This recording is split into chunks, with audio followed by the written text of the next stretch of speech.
تمام دیکھنے اور سننے والوں کو پیار بھرا سلام۔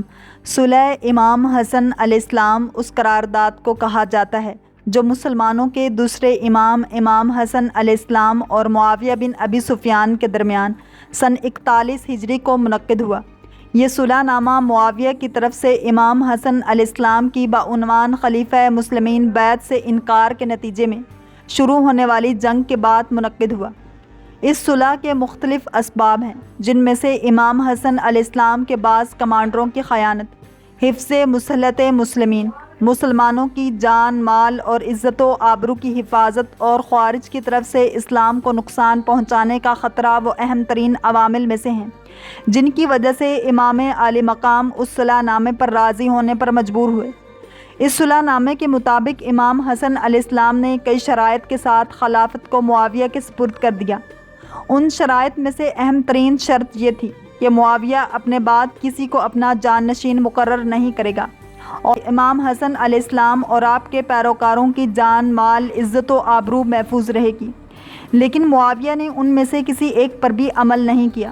امام علی علیہ السلام کی شہادت اور تدفین کے بعد عراق، مکہ اور مدینہ سمیت اس وقت کے تمام اسلامی ممالک میں موجود مسلمانوں، بالخصوص پیغمبر اکرم صلی اللہ علیہ وسلم کے بڑے بڑے اصحاب نے آپ کے فرزند امام حسن علیہ السلام کے ہاتھ پر بعنوان خلیفۃ المسلمین بیعت کی، جبکہ معاویہ جو شام اور مصر پر حکومت کرتا تھا نے امام علی علیہ السلام کی طرح امام حسن علیہ السلام کی بیعت سے بھی انکار کر دیا۔ جب امام حسن علیہ السلام کی خلافت کی خبر شام میں پہنچی تو معاویہ نے اپنے جاسوس عراق روانہ کیے اور امام اور آپ کے سپاہیوں کی تحرکات کی رپورٹ ہر لحظہ اسے پہنچتی تھی۔ دوسری طرف سے امام حسن علیہ السلام نے معاویہ کو اپنی بیعت کرنے کی دعوت دی اور مختلف خطوط کے ذریعے اسے بیعت سے انکار پر جنگ کی دھمکی دی، جس کے مقابلے میں معاویہ بھی اپنے آپ کو خلافت کا سزاوار سمجھتا تھا۔ بعض مورخین امام حسن علیہ السلام کو ایک صلح پسند انسان معرفی کرتے ہوئے یہ ثابت کرنے کی کوشش کرتے ہیں کہ امام حسن علیہ السلام شروع سے ہی معاویہ کے ساتھ صلح کرنے کے درپے تھے۔ اس نظریے کے مطابق، جسے ابن شہاب زہری جو بنو امیہ کی طرف تمائل رکھتا تھا نے تاریخی طبری میں نقل کیا ہے کہ اس وقت کے عراق میں موجود مسلمان معاویہ کے ساتھ جنگ کرنا چاہتے تھے، اس لیے ابتدا میں امام حسن علیہ السلام اپنے سپاہیوں کی چاہت پر عمل کرنے پر مجبور ہوئے، درحالی کہ خود امام علیہ السلام جنگ کی طرف کبھی تمائل نہیں رکھتے تھے۔ اس سلسلے میں دوسرا نظریہ یہ ہے کہ امام حسن علیہ السلام اپنی بیعت کے ابتدائی دنوں سے ہی اپنے لشکر کے ان سپاہیوں کے مخالف تھے جو معاویہ کے ساتھ جنگ کرنے کے خواہاں تھے۔ طبری کے مطابق پہلا شخص جس نے امام حسن علیہ السلام کی بیعت کی وہ قیس بن سعد بن عبادہ تھا۔ اس نے اپنا ہاتھ آگے بڑھاتے ہوئے کہا کہ قرآن و سنت پر عمل کرنے اور منحرفین کے ساتھ جنگ کرنے کی شرط پر آپ کی بیعت کرتا ہوں۔ امام حسن علیہ السلام نے اس سے کہا، قرآن و سنت کی بیس پر بیعت کرو، تمام چیزیں انہی دو چیزوں میں مضمر ہیں۔ یعنی امام نے غیر مستقیم طور پر قیس کی دوسری شرط کو رد کر دیا۔ قیس نے بیعت کیا اور کچھ نہ کہا۔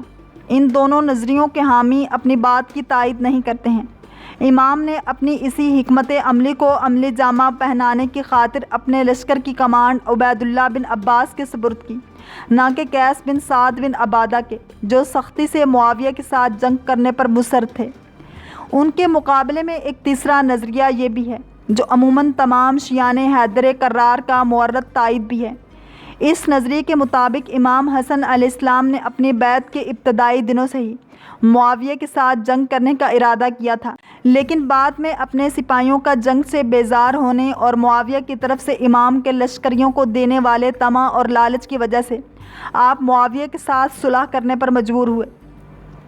ایک روایت کے مطابق امام حسن علیہ السلام نے عراق کے لوگوں کو معاویہ کے ساتھ جنگ کرنے کی طرف دعوت دی، جو عراق کی جانب پیش روی کرنے میں مصروف تھے، لیکن کسی نے آپ کی صدا پر لبیک نہیں کہا اور آخر کار آپ بعض باوفا اصحاب منجملہ، عدی بن حاتم، قبیلہ تئی کے بزرگان اور قیس بن سعد بن عبادہ کی کوششوں سے 12,000 سپاہیوں پر مشتمل لشکر جنگ کے لیے آمادہ ہوئے۔ تاریخی منابع میں صلح نامہ اور اس کے مفاد کے بارے میں فاش اور واضح اختلاف پایا جاتا ہے۔ بعض منابع کے مطابق امام حسن علیہ السلام نے درج ذیل شرائط کے ساتھ صلح نامہ قبول کیا۔ ابن عاصم کے مطابق امام حسن علیہ السلام نے ابتدا میں عبداللہ بن نوفل حارث کو صلح کے مذاکرات کے لیے معاویہ کے پاس بھیجا اور ان کے ذریعے امام علیہ السلام نے معاویہ کو پیغام بھیجا کہ اس شرط پر میں تمہارے ساتھ صلح کروں گا کہ ہمارے چاہنے والوں کی جان مال ہر حال میں محفوظ رہے گی اور ان کو کسی قسم کی کوئی آزار و اذیت نہیں پہنچائی جائے گی۔ عبداللہ جب معاویہ کے پاس گیا تو اس نے امام کے بیان کردہ شرائط کے علاوہ اپنی طرف سے بھی کچھ شرائط بیان کر ڈالیں۔ منجملہ ان میں سے یہ ہے کہ کوفہ کے خزانے میں موجود 50 لاکھ درہم اور دارا بگرد فارس کی سالانہ آمدنی امام حسن علیہ السلام سے مختص ہوگی، اور یہ کہ خلافت معاویہ کے بعد امام حسن علیہ السلام کا حق ہوگا۔ معاویہ نے ان تمام شرائط کو قبول کیا، بلکہ اس نے ایک سفید کاغذ پر دستخط کر کے عبداللہ نوفل کے حوالے کر دیا تاکہ امام جو بھی چاہیں شرط رکھ سکیں۔ لیکن امام حسن علیہ السلام نے عبداللہ کی طرف سے مطرح کرنے والے کسی بھی شرط کی حمایت نہیں کی، بلکہ اپنی طرف سے بعض دیگر شرائط کا اضافہ کیا۔ ان میں سے کوئی ایک بھی بعد مالی نہیں رکھتا تھا۔ صلح نامے کے لیے امام علیہ السلام کی طرف سے مطرح کرنے والی شرائط درج ذیل ہیں۔ معاویہ کتاب خدا، سنت پیغمبر صلی اللہ علیہ وآلہ وسلم اور خلفائے راشدین کی سیرت پر عمل پیرا ہوگا۔ معاویہ کسی کو اپنا ولی عہد اور جانشین مقرر نہیں کرے گا، بلکہ خلیفہ کا انتخاب مسلمانوں کی شورا پر چھوڑا جائے گا۔ تمام لوگ جہاں کہیں بھی ہوں امن و امان میں ہوں گے۔ شیعان علی اور آپ کے پیروکاروں کی جان مال اور عزت و ناموس محفوظ رہے گی۔ معاویہ امام حسن علیہ السلام، امام حسین علیہ السلام اور خاندان اہل بیت کے کسی دوسرے فرد کے خلاف کوئی سازش نہیں کرے گا اور انہیں کسی قسم کی کوئی آزار و اذیت نہیں پہنچائے گا۔ یوں امام حسن علیہ السلام نے اس صلح نامے کے ذریعے معاویہ کو خلافت کے موروثی کرنے سے باز رکھا اور شیعان علی اور عراق کے دوسرے مکینوں کی جان مال اور عزت و ناموس کی حفاظت کو یقینی بنایا۔ بہر صورت سن 41 کے نصف اول میں امام حسن علیہ السلام کی معینہ شرطوں کا صلح نامے پر دستخط ہوئے، لیکن معاویہ نے ان شرطوں کو قبول کرنے کے باوجود کوفہ میں اپنی پہلی آمد کے دوران، جس کا اہتمام 2 لشکروں کی ملاقات کے لیے کیا گیا تھا، کوفیوں سے خطاب کرتے ہوئے اپنے تمام وعدوں اور عہد و پیمان کو ناقابل عمل سمجھا۔ اس نے دعویٰ کیا کہ صلح کی درخواست امام حسن علیہ السلام نے کی تھی اور پھر امام علی علیہ السلام کے خلاف دشنام ترازی کی۔ امام حسین علیہ السلام نے اسی وقت اس کا جواب دینا چاہا، لیکن بھائی امام حسن علیہ السلام نے امام حسین علیہ السلام کو ایسا نہیں کرنے دیا اور خود اٹھے اور ایک خطبہ دے کر لوگوں کے لیے معاہدے کی تصویر کشی کی، معاویہ کی طرف سے صلح کی پیشکش کی وضاحت کی، اور پھر بہت فصیح و بلیغ بیان کے ساتھ اپنے والد کی بے حرمتی کے جواب میں اپنے اصل و نسب اور معاویہ کے اصل و نسب کا تقابلی جائزہ پیش کیا۔ امام کا یہ عمل معاویہ پر بہت گراں گزرا۔ جب امام حسن علیہ السلام نے معاویہ سے صلح کر لی تو لوگ آپ کے پاس آئے اور ان پر ملامت کرنے لگے۔ آپ علیہ السلام کے بہت سے مخلص و نادان ساتھی بھی اس ہجوم میں شامل ہو گئے۔ بہت سے افراد اس بات کو قبول نہیں کر پا رہے تھے کہ شیر خدا کا فرزند معاویہ جیسے باغی کے سامنے اس طرح سر جھکا دے گا۔ اپنے خیر خواہوں کی غلط فہمیوں کا جواب دیتے ہوئے امام حسن علیہ السلام نے صلح کرنے کے مندرجہ ذیل اسباب بیان فرمائے۔ وائے ہو تم سب پر کہ تم نہیں جان سکے کہ میں نے کیوں صلح کی ہے۔ میں نے وہ کام کیا ہے جو ہمارے مسلمانوں کے لیے ہر اس شے سے بہتر ہے جس پر سورج چمکتا ہے۔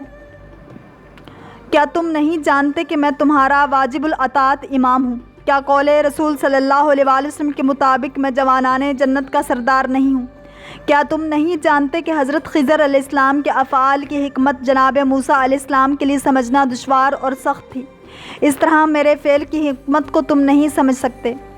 بخدا میں نے حکومت اس لیے چھوڑ دی کہ میں نے کسی کو اپنا یار و مددگار نہیں پایا، ورنہ میں معاویہ سے صبح و شام جنگ کرتا۔